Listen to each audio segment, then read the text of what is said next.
Way back when I was in my mid-20s, I used to be hardcore into hiking and camping. But given that my home state of Rhode Island is like the size of a postage stamp, relatively speaking, I exhausted a lot of the more local campgrounds pretty quickly and began to long for something a little wilder. I had heard a lot of great things about the Appalachian Trail. Hiking it was a badge of honor for a lot of people who shared my passion for the outdoors. My uncle on my dad's side had hiked the whole thing over the course of a summer years earlier, and he never shut up about it whenever he would see me and the subject of hiking came up. He made it sound absolutely magical, like there was true wilderness out there just waiting to be explored, and so I made up my mind to mimic the journey my uncle took over one summer. I could not get the time off of work to walk the whole trail, but if I timed it right, I could walk the southern portion of the trail from Harper's Ferry to Asheville, North Carolina, in just a couple of weeks, fulfilling a hiking dream I had held for what seemed like an age. Then one summer, I traveled down to Harper's Ferry by bus and by train with all my hiking and camping gear on my back. After picking up a few final supplies for my journey south, I hiked up onto the Appalachian Trail and kicked off the journey of a lifetime. Needless to say, the first few days of walking were pretty tough, but I got used to the level of strain pretty quickly. And I am telling you, I have never been as hungry or as tired as I was on those first few nights up in Appalachia. I brought a hammock with me, as I had heard some pretty intense stories about the bugs down in West Virginia. Nasty little beasties with names like the assassin bug, which basically has a big spike for a mouth, or cow killer ants, whose stings are so painful that they are said to have taken down an actual cow once or twice. That had to be pure rumor, but it was intimidating nonetheless. So every night after my day's hike, I would take it out of my pack, unroll it, and tie it up between two trees before getting some shut-eye. It did not make for the comfiest night's sleep I had ever had, but I was not complaining, especially if it kept the black widows off me. But since I was out in the woods most nights without cover, every little hoot or squawk from nocturnal animals would wake me up.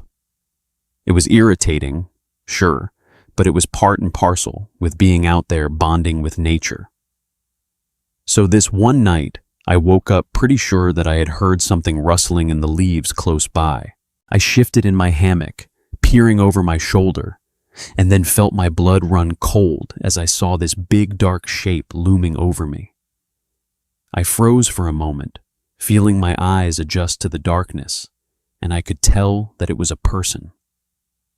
Just standing there, statue still, staring at me. In one fluid motion, I rolled out of my hammock and hit the ground running, bolting off into the trees. I did not care who it was standing over me. Whoever does that kind of thing definitely did not have the best intentions, and I was not about to stick around to make small talk either. I ran a safe distance into the woods, caught my breath, circled around, and then started to sneak back towards my camp. My intention was to make sure it was clear before gathering up my stuff and moving on to a safer spot. I took it slowly, scanning the darkness for any sign of the shadowy figure, eventually finding my way back to my camp to discover it was completely deserted, with all my gear apparently untouched. I had this horrible feeling in my gut that whoever had been standing over me had just backed off to watch from a distance and would wait for me to come back and get my stuff before ambushing me. If they were not there to steal from me, it was obviously something else they wanted, and I dreaded to think exactly what that was. But regardless, I managed to grab my stuff and get out of the area without anyone managing to sneak up on me. The next few days, I walked hard and fast, exhausting myself in my attempt to get as far away from the area as possible. After that, I figured I was safe. No one had bothered me during the previous few days of hiking, so I figured I would be okay from there on out. But I was wrong, hideously wrong. Every single night since that incident had me struggling to get to sleep. I kept picturing that person standing over me, just staring down at me in the darkness. I had no idea how long they had been there, or what they had in mind for me, and I was just glad that I had gotten out of the area. But still, I did not start to be able to feel safe again until I bought some fishing line from a sporting goods store in one of the small towns I passed through on my way down the trail, which I could then use to make tripwires that ran between the trees close to where I was camping. Then a couple of empty cans of beans strung together, and whoever snagged their foot on the wire would make the cans clang together, alerting me to their presence. I had one big scare when a fox snagged the line, and I rolled out of my hammock with a knife in hand, ready to take on whoever was about to creep up on me, only to see the furry little guy scurrying away into the moonlight. I did end up laughing to myself about that one, and after that I stopped sleeping with my knife in hand because all it would have taken was one little slip, and I would be in a whole world of trouble. About a week went by and I had just about gotten over the whole shadowy figure in the night incident. I had to be almost 100 miles away from where it had taken place, and I had had no trouble at all on any of the other nights, save the incident with the fantastic Mr. Fox that just scared the life out of me. So, with the help of my little tripwire alert device, I just started being able to get to sleep without any trouble again. But that night, I woke up suddenly to find that I could not move properly.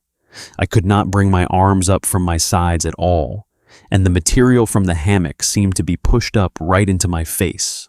I was cocooned by it like the fabric was wrapped around my entire body. This had only just registered in my half-awake brain when I heard the sound of fabric snapping. Then boom, I hit the dirt, completely knocking the wind out of me. I had no idea what was going on. Struggling to break out of the hammock, only I could not. That is when I felt the hammock being dragged across the forest floor. Then it hit me.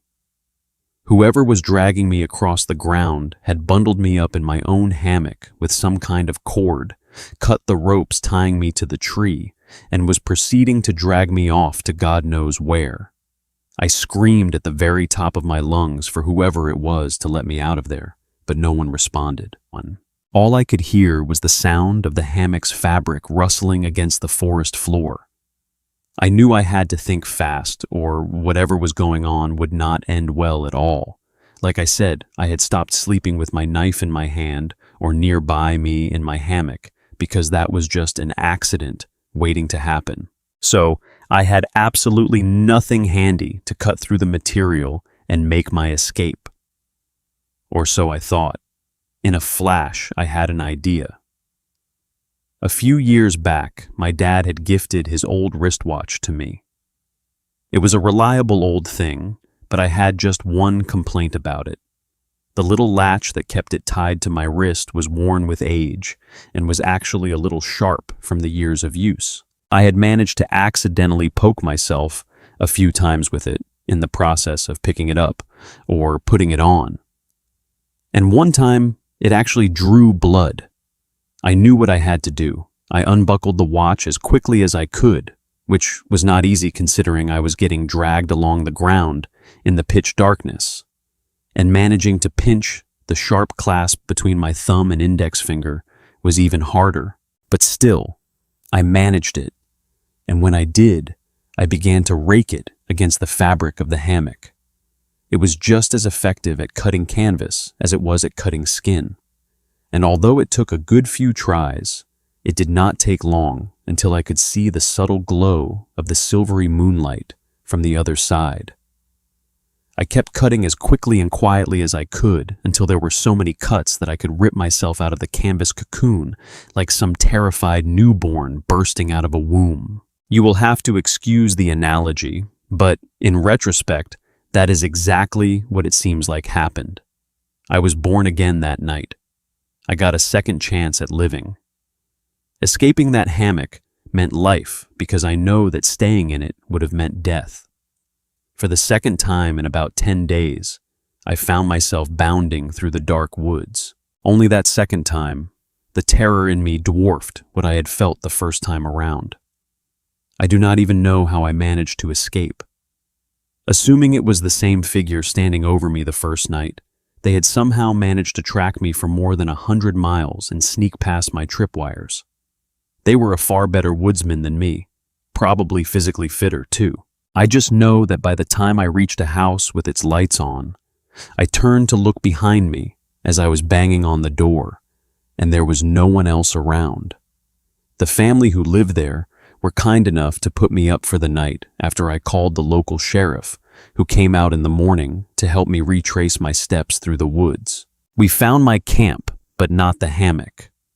And although I told him everything in excruciating detail, I could tell he was skeptical of my story.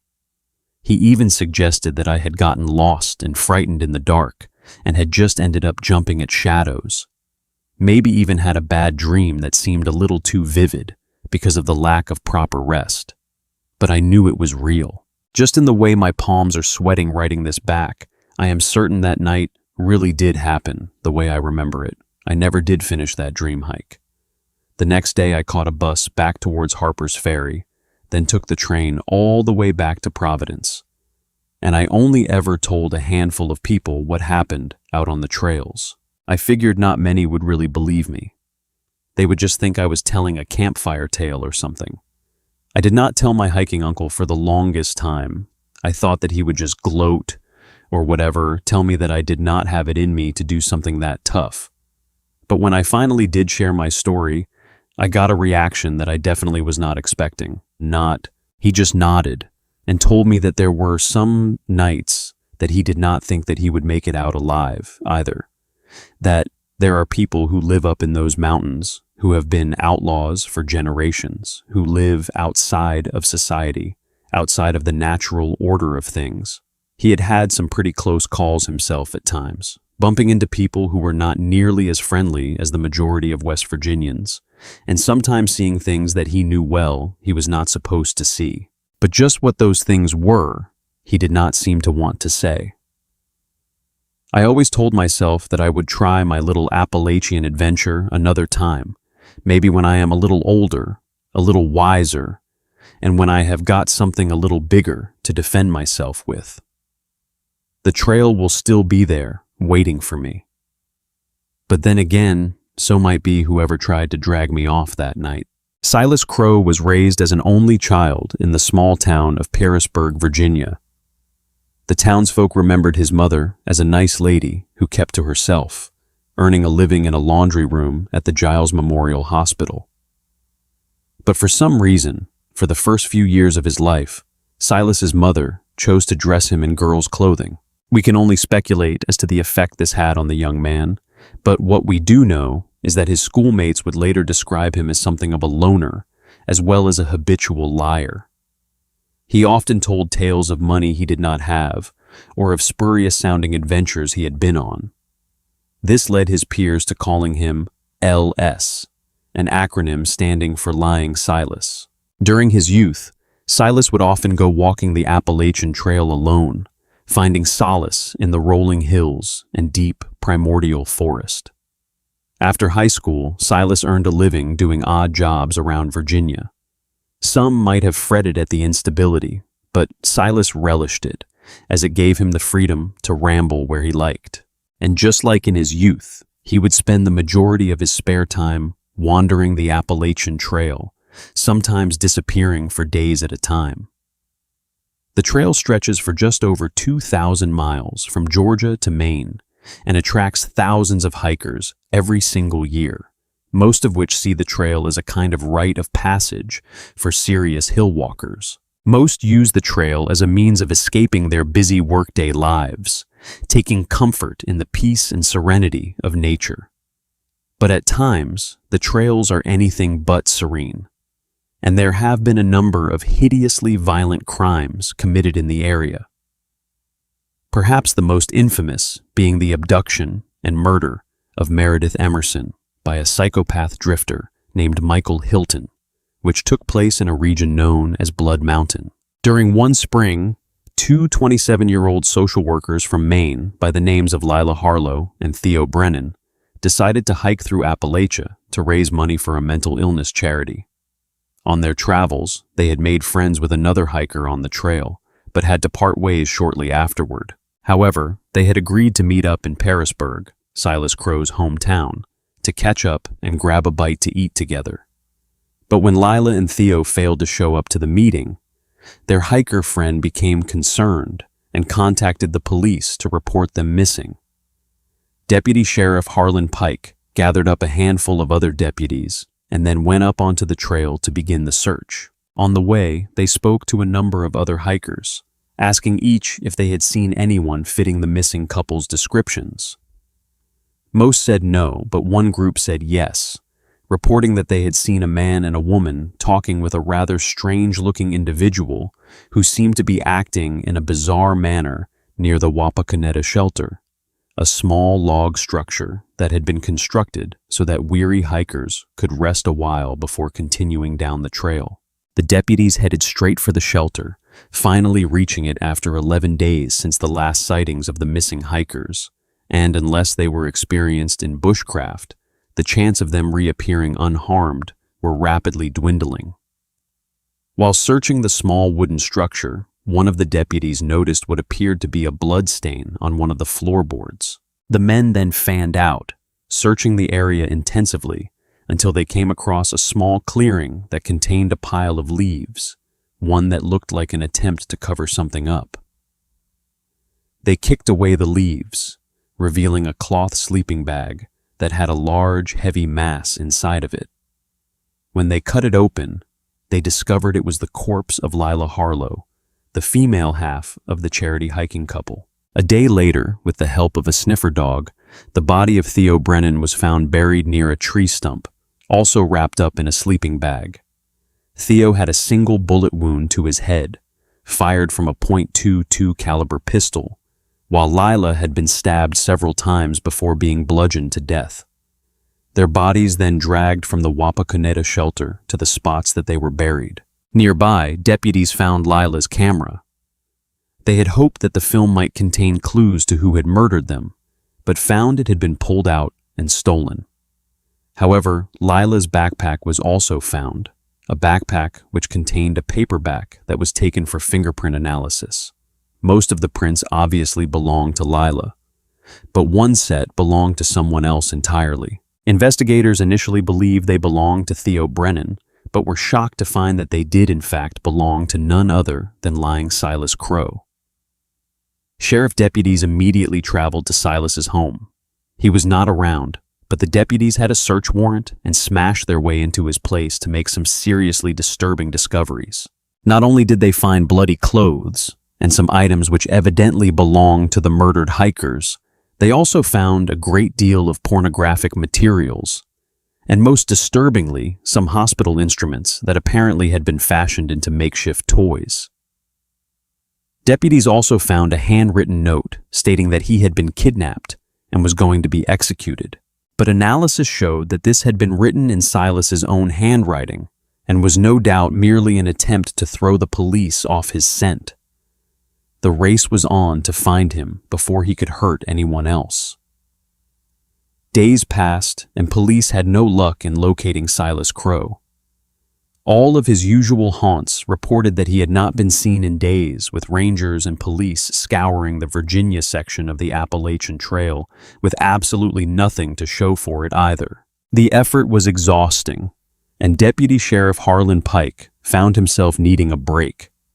So, he took his family on a brief vacation down in Myrtle Beach in South Carolina.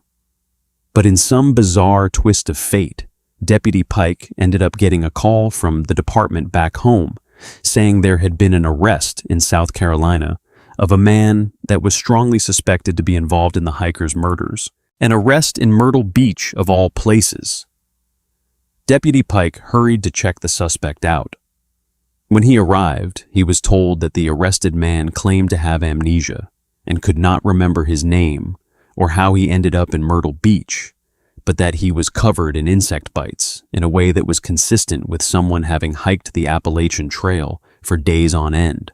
Insect bites that had been scratched so much that they were in danger of becoming infected. In order to get the man to reveal his identity, the deputies hatched a cunning scheme.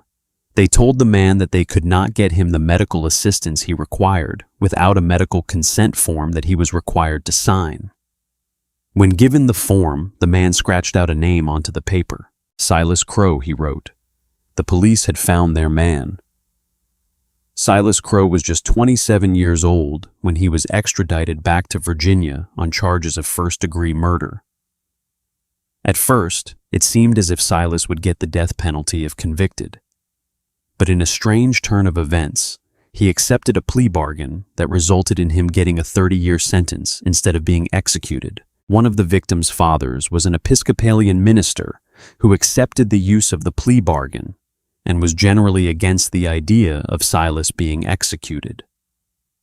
It was also thought that the plea bargain was the better option, seeing as there was a complete lack of motive in the killing, with prosecutors believing that this would weaken their argument in the event of a trial. The resulting reduced sentence caused outrage among the local community and fury among hikers nationwide.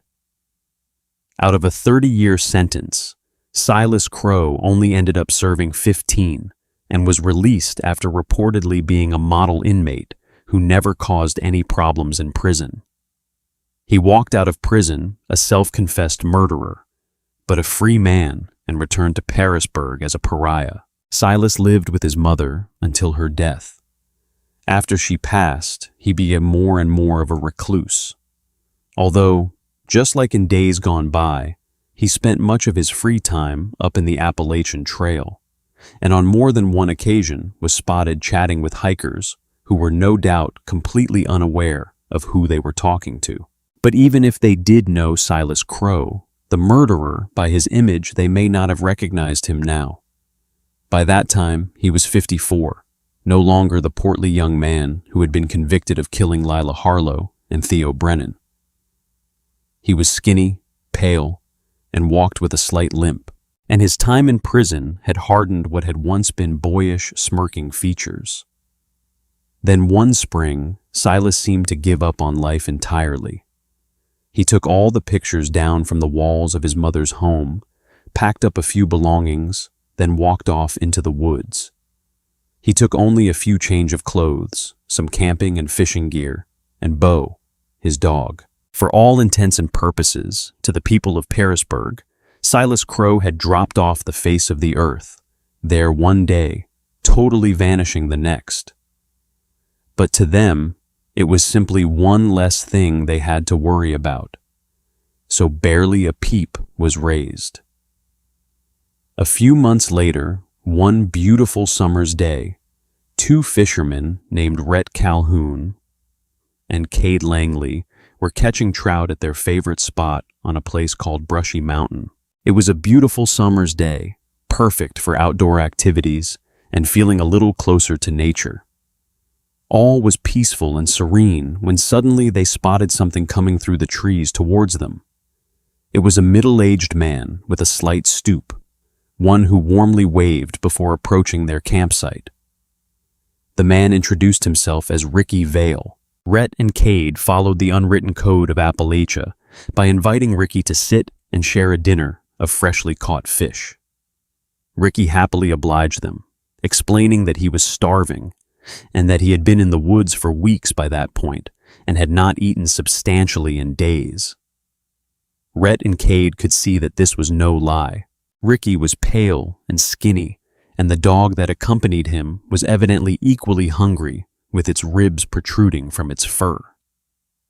The campsite the three men had dinner at was only 1.5 miles away from the Watauga shelter, the site of the hikers' murders way back then.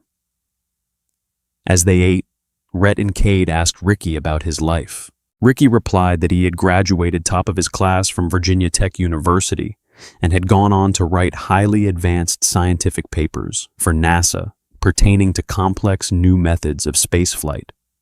He also claimed to be extremely wealthy, owning multiple homes in Florida and South Carolina, where he would spend time with his wife, who was a runner-up in several Miss USA pageants. Rhett and Cade listened skeptically, recognizing that the man's appearance and his tall tales about a high-flying career were most likely a complete fabrication. To them, It was almost as if the man who sat before them was in the habit of lying. It came so easy to him, like it was second nature. As the hours passed and the sun began to dip below the horizon, Rhett and Cade began to wonder why their guest had not made a move back to his own campsite, which was apparently a few miles further upriver. One of them made a comment that he better head back before the inky black of night had truly descended. Falling and injuring yourself on such a secluded stretch of trail could mean real trouble for even the fittest young man, but death for an old-timer. Ricky stayed for about a half hour longer before finding his feet, thanking Rhett and Cade and beckoning his dog to follow. "Come on, Bo."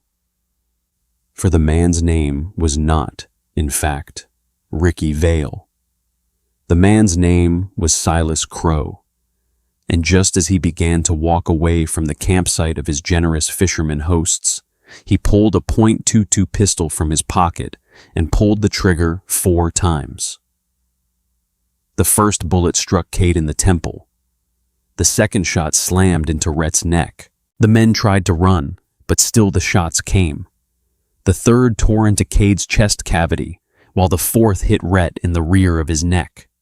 Blood poured from wounds caused by red-hot lead having ripped through their bodies, but still the fishermen hurtled into the woods for safety. Rhett had managed to find cover behind a tree as Cade reached his truck, parked in the grass just a few yards away. But as he climbed into the cab of the vehicle and slammed the door behind him, he saw the face of Silas Crow. Through the window to his left, Silas raised his .22 pistol, pointed at Cade's head, and once again pulled the trigger. But no shot rang out. The gun had not fired. Silas Crow had run out of bullets. As the potential murderer began to reload the .22 pistol, Cade gunned the truck's engine and put the pedal to the metal, screeching towards a nearby road with a bullet wound in his head. When he found the road, his headlights illuminated a figure standing in the middle of it. But it was not Silas Crow. It was his fishing buddy, Rhett. He had survived his wounds and had cut Cade off at the road in order to escape. Cade threw open the passenger door and Rhett dived in, still holding onto the open bullet wound to his neck that leaked fresh blood upon the upholstery. But although they were in the process of escaping certain death, their chances of survival were horrifyingly slim. Rhett was bleeding to death from the wound to his throat. Cade had been shot in the head. The nearest hospital was over 30 miles away, and they were driving on an uneven dirt road in the middle of near total darkness. Their headlights, the only thing to guide them in woods so deep they had no cell reception whatsoever. And to top it all off, Rhett had left his truck behind with the keys in the ignition. There was every chance that Silas Crow was following them, having tasted blood looking to finish them off. It took just 5 minutes for Rhett and Cade to find a house with lights on inside, but to them, those 5 minutes felt like an eternity. As they pulled up outside it, Rhett leaped from the cab of the truck and began to hammer on the front door, screaming for whoever was inside to call 911.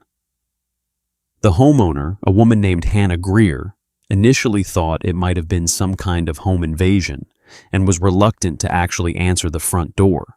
But when she did, she screamed for her 20-year-old son Cody to fetch some towels before calling 911. 20 minutes passed after the first 911 call, and still no ambulance had arrived. There was a pile of blood-soaked towels sitting in front of each wounded man when Rhett asked to use the Greer's family phone to call his mother and father. He believed with all of his heart that he would never see them again. But shortly afterward, an ambulance did arrive, and with it came a police officer. The EMTs tried to stabilize both men and ensure that neither would bleed to death in the Greer's family home, but it was impossible, and they soon called for helicopter support to airlift both men to a hospital for emergency surgery. Rhett, still bleeding from his neck wound, was loaded onto one of the medevac choppers, by that point convinced that he was going to die. He could think of no other reason for such drastic measures. His life must have been hanging in the balance. His fishing buddy Cade had been shot in the head and chest, but it was he that was being airlifted. If his wounds were more serious than a straight-up headshot, he knew his chances of survival were bleak. As the helicopter took off, he felt his mouth filling with blood and heard one of the EMTs talking over the radio saying she did not think he was going to make it. He felt himself slipping away and said that at one point he thought he was already dead. But as the helicopter landed in nearby Roanoke and a blast of downdraft from the rotor blades hit him as he was unloaded, he knew he was still alive. Thanks to the swift actions of young Cody Greer, who had not only helped with fetching towels, but had also managed to get a hold of one of Silas Crow's missing posters, the police knew who the shooter was. Later that night, a Virginia state trooper was driving along a road about 8 miles away from Pearisburg when he spotted Rhett's stolen gray truck going in the opposite direction. The trooper turned in the road, turning on his lights, and the truck picked up speed dramatically in an attempt to evade him. But in his frenzy effort to escape justice, Silas Crow ran the truck off the road and flipped it upside down.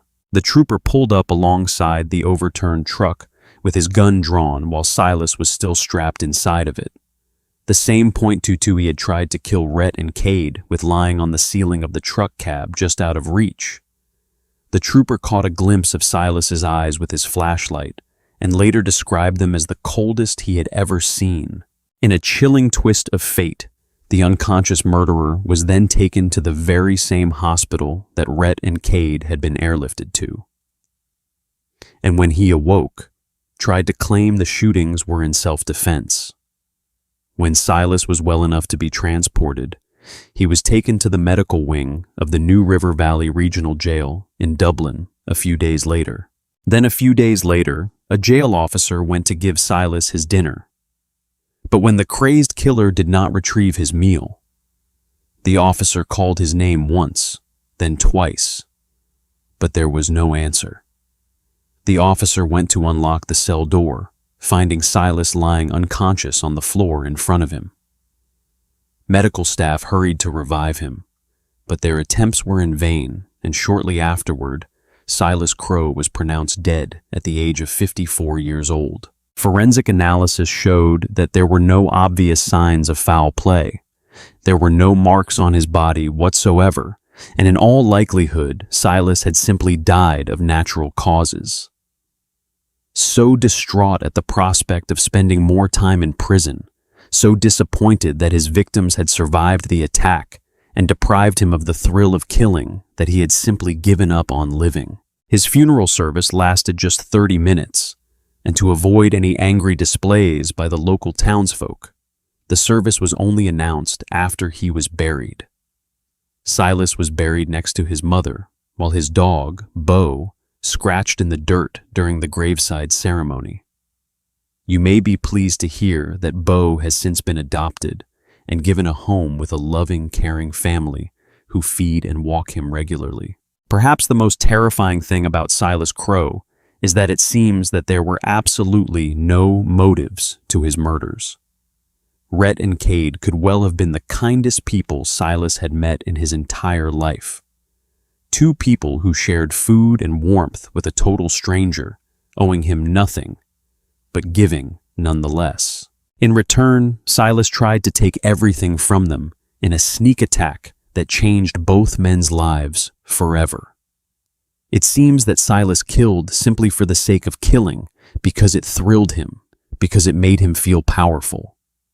There was no rhyme or reason to his bloodlust, and not even those who were kind and generous to him were safe. Mankind has long fabricated beasts, demons, and malevolent spirits that have only ever been confined to the page or screen, an attempt at creating a kind of uncontrollable fear, a simulation, one intended to distract us and comfort us, because the reality is much more terrifying. Real monsters walk amongst us, looking and sounding just like our friends, neighbors, and family. But they are not driven by love, and they are hungry. Evelyn Marlowe kept a detailed record of her journey along the Appalachian Trail during one summer in a small black notebook. Due to her pace, she had adopted the trail name Inchworm. But for a slow walker, she had still managed to cover an immense distance, hiking almost 1,000 miles from Harper's Ferry in West Virginia with a close friend of hers named Nora Blake. Victor Marlowe, Evelyn's husband of 42 years, was driving ahead of them, arranging care packages and supply pickups for them, occasionally ferrying them to motels for the relief of a hot shower or a night in a soft bed. But as Nora and Evelyn reached New Hampshire, Nora was forced into an early end for an adventure due to a family emergency. But Evelyn insisted on continuing the hike. The trail was almost at an end, and she would not give up so easily. Nora would later say that Evelyn had a poor sense of direction, had taken a wrong turn on the trail more than once, and would become flustered whenever she made such mistakes. Then, while she was all alone, Evelyn ended up taking another wrong turn up in Maine, wandering into terrain so wild that it was used by the state's National Guard for military training. She kept writing after she lost her way, even as her food supply dwindled, along with her hopes of being found. She ended up waiting nearly a month in the Maine woods for help that would never come. Evelyn had left the trail in one of its most rugged sections, with thick underbrush and fir trees packed so tightly that the landscape became a maze of greenery. You step off the trail a little, then turn around, and it is very difficult to see where the path is, reported a volunteer who spends time doing trail maintenance in the area. If you did not know which way the trail was, you could easily walk in circles for hours. Knowing she was hopelessly lost, Evelyn sought high ground in the hopes of getting a signal on her cell phone. Lost since yesterday, she texted her husband. Off trail 3 or 4 miles. Call police for what to do, please. She tried over and over to send messages, but none went through. In some trouble, another text Victor read. Got off trail to go to the bathroom, now lost. She asked him to call the Appalachian Mountain Club to see if a trail maintainer could help her, but again, the message was never received. Around midsummer, she set up her tent atop sticks and pine needles under a canopy of hemlock trees so thick that they obscured her from rescuers searching from the air. She tied a shiny silver blanket between 2 trees, possibly to attract attention, but the foliage was simply too dense for the blanket to be seen from the air. Evelyn was scheduled to meet her husband around that time in Wyman Township, but she never showed. The following day, Victor reported her missing. Multiple agencies and volunteers would take part in the search for her using horses and helicopters to traverse the tough terrain. Agonizingly, it would turn out that Evelyn was less than a mile from the trail itself, close enough that in all likelihood, searchers had probably passed by her campsite without actually realizing it. Infuriatingly, the rescuers were bombarded with a number of false tips regarding the missing woman's whereabouts. Some purported that she had been murdered and strung up in the trees, saying that they had seen her with sketchy-looking men who might have intended her harm, with others suggesting that she had fallen in a river and drowned. A number of psychics called to report visions of her, including one who incorrectly insisted that she had broken her ankle. Other psychics injected that they were contending that Evelyn had been spotted at a woman's shelter in Tennessee. This actually diverted valuable resources away from the search with accusations that her husband was a batterer, when in reality he had never laid a finger on her for the entirety of their marriage. Her last entry reflected a strikingly graceful acceptance of what was coming. When you find my body, please call my husband Victor and my daughter Tessa. She wrote, It will be the greatest kindness for them to know that I am dead and where you found me. No matter how many years from now, it would be 2 years before a logging company surveyor stumbled upon her campsite and remains, solving a mystery that had tormented her family and defied teams of experienced searchers.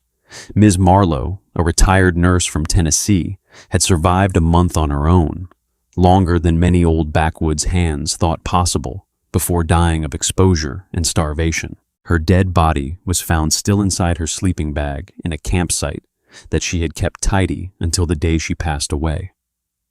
Around her lay her final belongings, including a blue and white bandana, a rosary, birthday candles, lighters, dental floss, a sewing kit, and 2 water bottles, one still containing water.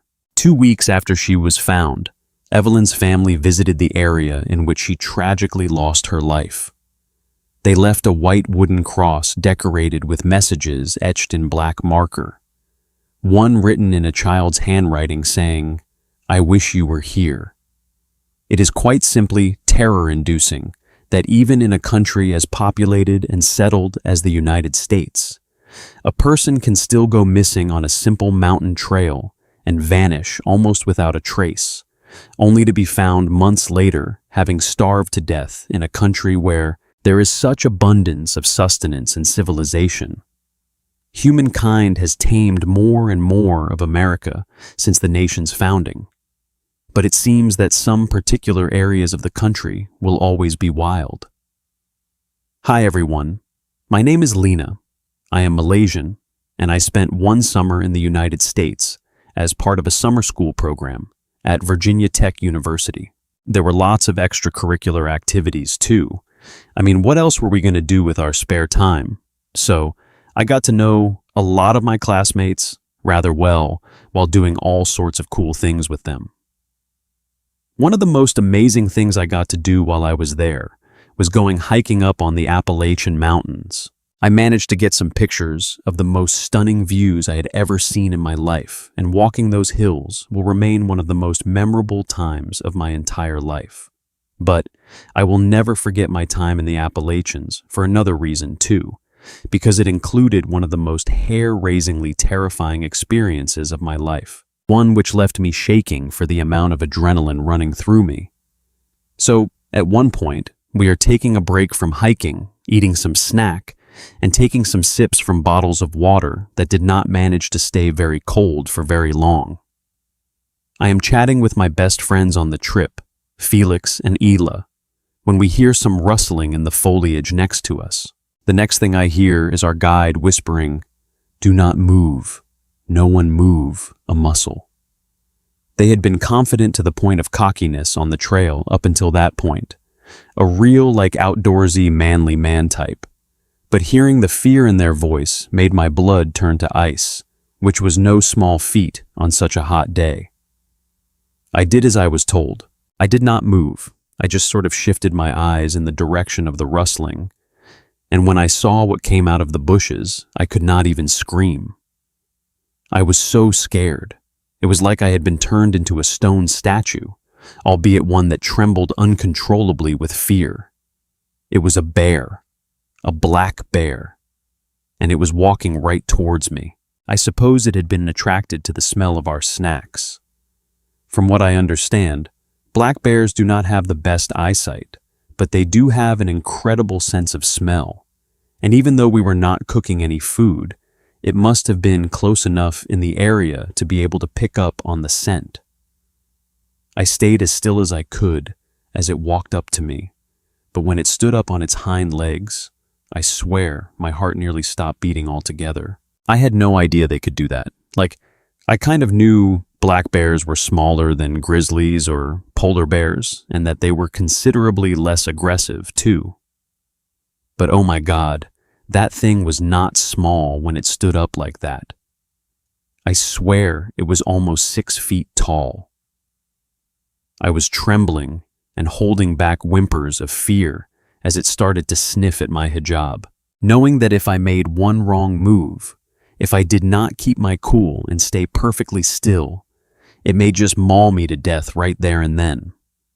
It was probably the most terrifying moment of my life so far. It sort of lost interest in me after a few moments, moving on to my friend Felix, who just dropped the sandwich he was eating immediately. The bear sniffed at it, but ignored it, then did the same thing to her, standing on its hind legs and sniffing at her face and neck. Then suddenly, out of nowhere, it just lost interest in us and wandered off into the woods again. We all breathed a heavy sigh of relief as it left us. thanking God that it was not hungry or ballsy enough to have attacked us. Never in all my years have I had such an up-close and personal encounter with such a powerful and wild beast. It left an indelible mark on me, giving me a profound respect for nature, even more so than I had beforehand. I am just so thankful that it was not a grizzly or something out in the Pacific Northwest, because if it was, I probably would not be here to tell this story. When I was a kid growing up in North Carolina, I was a member of the Boy Scouts of America. I know it might seem corny, but my time in the Boy Scouts honestly made for some of the fondest memories of my childhood. And as much as my friends these days like to make jokes about the deviant proclivities of my former Scoutmasters, nothing remotely weird or unsavory ever happened with any of them.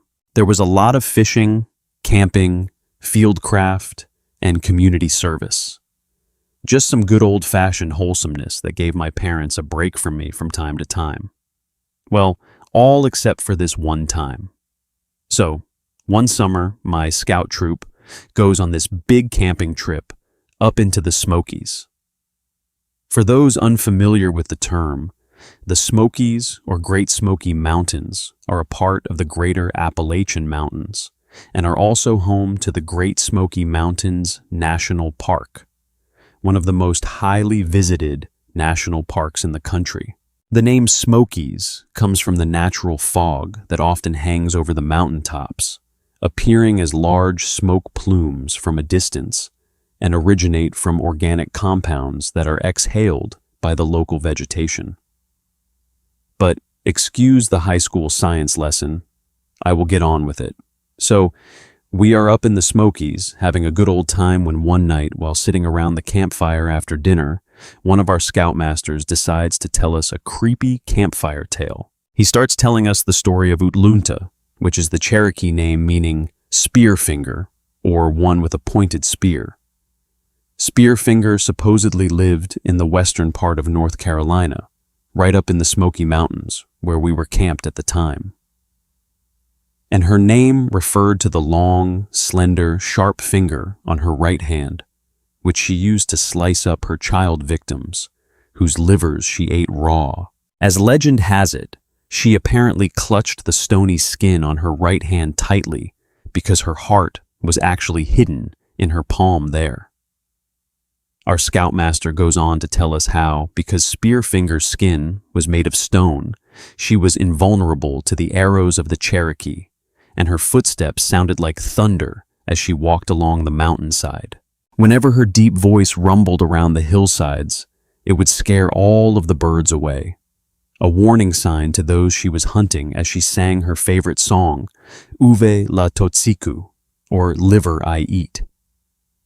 Spearfinger was also said to be able to take on the appearance of her child victims' family members, often taking the form of a kindly old woman to trick her victims into feeling safe around her. She would then lull the child to sleep, running her fingers through their hair to calm them before stabbing her pointed finger through the back of the neck or through the heart.